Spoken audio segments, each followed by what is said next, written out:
What's going on, everybody? Welcome back to the PONDCast, brought to you by Webb's Water Garden. My name's Justin Skaggs, and today we're talking to Casey LeFever. He is one of the guys over at Blue Ridge Hatchery. They are responsible for making a whole lot of koi. So basically, you know, if you guys are out there and you're enjoying your friend's pond, it's a good chance that the LeFevers had something to do with that. We had a good question come up. It's basically, what's the biological changes that happen to your fish during season changes? Not just what food to give them, but what's actually going on inside the fish's body. What's going on with the creature, with the animal, with the organism. Let's jump right into it and get that answer for you.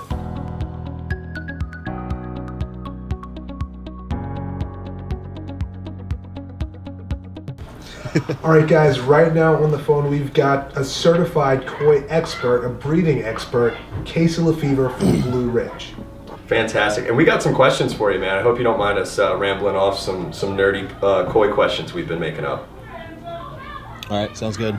All right, so here's my thought.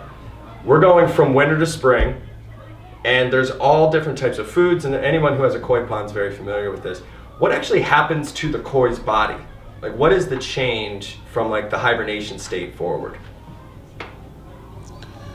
Right, so koi are known as poikilothermic, which means that their internal body temperature is regulated by the ambient temperature in their environment. So as the temperature rises in the pond, then their internal temperature is going to go up, and likewise the temperature in their body is going to go down when the water's getting cold. So when you're going from winter to spring, the fish have been in a state of torpor, a sort of state of hibernation, kind of, if you're in a cold weather climate. And if you're able to see them, what you're probably looking at is fish just kind of hanging around the bottom. They're upright, but they're not really swimming much, and they're not really doing a whole lot, and they're just kind of hanging around the bottom waiting for springtime to come around so that the water can warm up. And as the water temperatures start to come up, they're going to get a little hungry. They're going to come up and they're going to want to start feeding. You have to be careful when you're in that shoulder season going from winter to spring that you don't feed too much and that you're feeding the right kind of food, because as their metabolism is speeding up, until it gets going really quickly, the food that they eat is still moving through their system pretty slowly. Mm-hmm. And food that stays in the system for too long can cause internal infections with the fish and cause a lot of health problems. Is that because they're not digesting it? What's up? Is that because they're not digesting it? It's just like sitting there? Sorry, I'm having a hard time making out what you're saying. Well, I guess my question is, why would it give them an infection? Because that's just peculiar, right? You have some food in your stomach. Why would that? Is it because their digestive system's so slow that maybe that food turns into a toxic kind of like? That's a good question. I'm not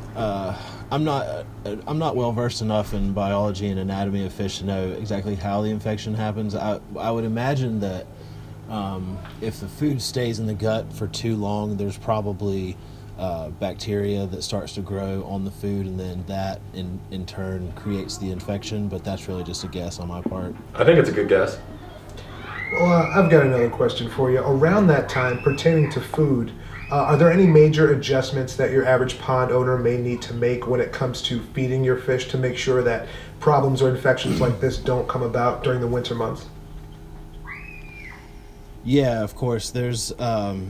There are several options of wheat germ food that are on the market now, and they have a lower protein content and a higher wheat germ content, and it just makes the food a bit easier for the fish to digest, and so you reduce the risk that they're going to fall victim to those internal infections. And then probably the best thing that you can do is just limit the amount of food that you're giving to your fish.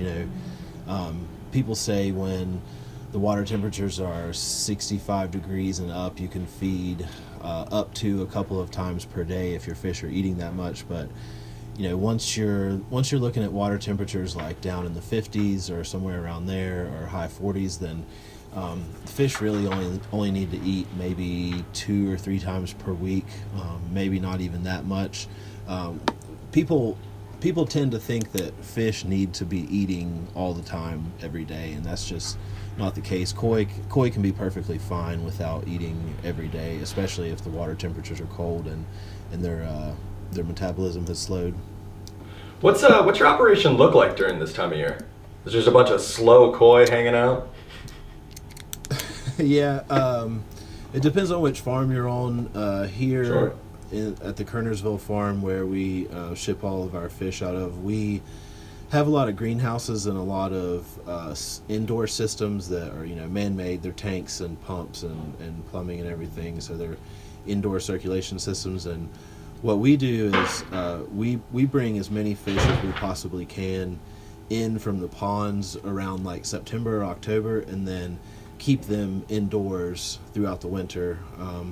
And that has a couple of benefits for us. One, we don't lose any fish to predation while they're indoors. We've estimated before that we can lose upwards of 10% of a pond per month just to otters and birds and the various types of predators that are, always trying to get our fish as a snack.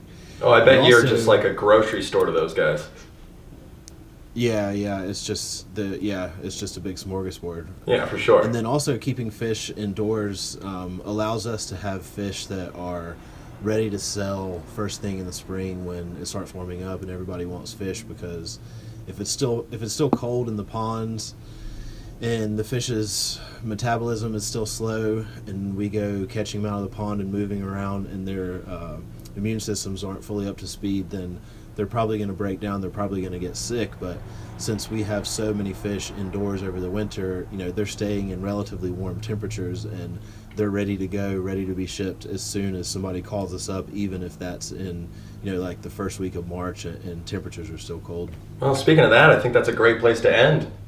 Well, why don't you tell everyone where they can find you, and we'll make sure we put all that contact information below.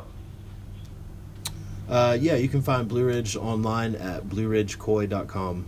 All right, guys, you can check out all that information right below. And thank you very much for giving us a little bit more insight as to what's actually going on with our fish during this really weird time of the year, where they actually get a little bit more lively and we actually get to enjoy our pond. Hey guys, thank you very much for tuning in. This has been another episode of the PONDCast, brought to you by Webs Online. You can find us wherever you find podcasts, and all of our contact info for all our social medias below. Take care and enjoy your pond.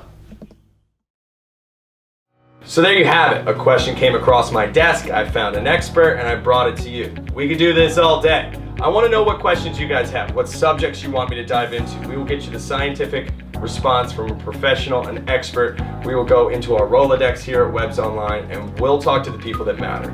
Put that down in the comments section below, and until next time, take care and enjoy your pond.